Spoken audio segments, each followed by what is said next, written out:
নমস্কার বন্ধুরা, আজকে নিয়ে চলে এলাম নতুন একটি রেসিপি।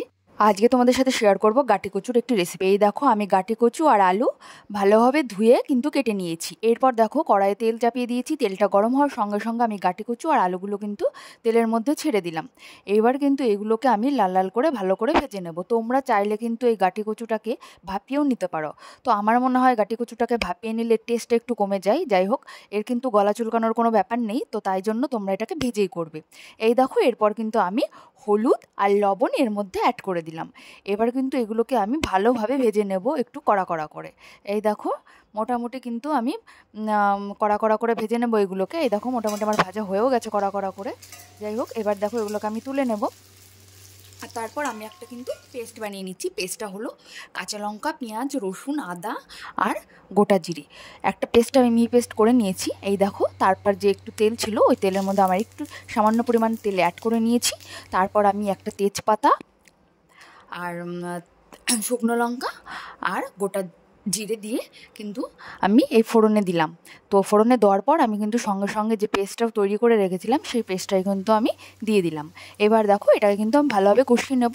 তো এবার দেখো, আমি হলুদ আর লবণ পরিমাণ মতো এখানে অ্যাড করে নিলাম। অ্যাড করে নেওয়ার পর আমি এর মধ্যে কিন্তু একটা গুঁড়ো মশলা অ্যাড করব, সেটা হলো ধনিয়া গুঁড়ো। তো ধনিয়া গুঁড়োটা আমি এর মধ্যে অ্যাড করে নিচ্ছি। এই দেখো, ধনিয়া গুঁড়োতে অ্যাড করে নেওয়ার পর এটা কিন্তু আমি আরও ভালো মিনিট 5 মতো কষিয়ে নেব। তো দেখো, মোটামুটি আমার এটা কষে এসছে। তো কষানোর পর আমি এই যে গাটি কচু আর যে আলুগুলো আমি ভেজে তুলে রেখেছিলাম, সেইগুলো কিন্তু এর মধ্যে আমি এখন অ্যাড করে দিচ্ছি। এই দেখো, ভেজে রাখা গাটি কচু আর আলুগুলো কিন্তু আমি অ্যাড করে নিলাম। এবার এগুলোও কিন্তু আমি মিনিট 5 মতো লো ফ্লেমে একটু ভালোভাবে নেড়েচেড়ে কষিয়ে নেবো। খুব বেশি কষানোর প্রয়োজন নেই, কারণ এটা কিন্তু আমি আগে কড়া কড়া করে ভেজে রেখেছি। তো এই দেখো, আমি কিন্তু কষিয়ে নিচ্ছি। এরপর কিন্তু আমি এর মধ্যে জল অ্যাড করে নেব। তোমরা চাইলে কিন্তু এর মধ্যে গরম জল অ্যাড করে নিতে পারো। আমি কিন্তু এর মধ্যে ঠান্ডা জলে অ্যাড করে নিচ্ছি। দেখো, এরপরে কিন্তু এটাকে আমি ঢাকনা দিয়ে বেশ কিছুক্ষণ হতে দেব। দেখো, এই ঝোলটা যখন ফুটে আসবে, তখন কিন্তু এর মধ্যে আমি সামান্য পরিমাণ চিনি ছিটিয়ে নেব। দেখো, এই যে চিনি ছিটিয়ে নিচ্ছি সামান্য পরিমাণ। আর এরপর লাস্টে কিন্তু আমি দিয়ে দেবো জিরের গুঁড়ো। আর কোনো মশলা আমি এর মধ্যে দেবো না। তোমরা কিন্তু এই রেসিপিটা অবশ্যই বাড়িতে একবার হলেও ট্রাই করবে।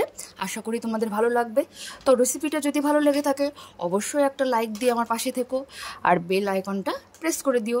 তোমাদের কাছে সমস্ত নোটিফিকেশন পৌঁছে যাবে। যাই হোক, আশা করি রেসিপিটা সকলের ভালো লেগেছে।